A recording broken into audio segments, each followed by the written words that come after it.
Moon has been a subject of wonder and legend throughout human history, and it exists more than 4.5 billion years. Some scientists think they are formed by a meteorite cracking on Earth. It's a piece of Earth. The Moon orbits Earth takes approximately a month to finish one round. The Moon can't produce light. Its light comes from the reflection of sunlight.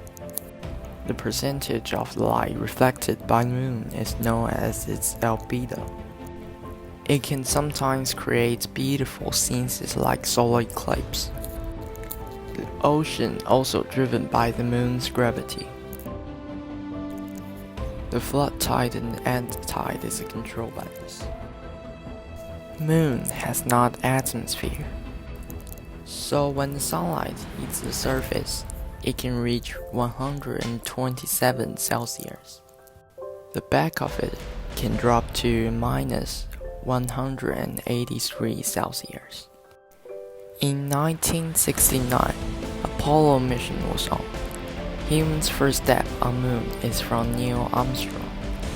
In the future, people may build observatories on Moon to discover our infinite universe.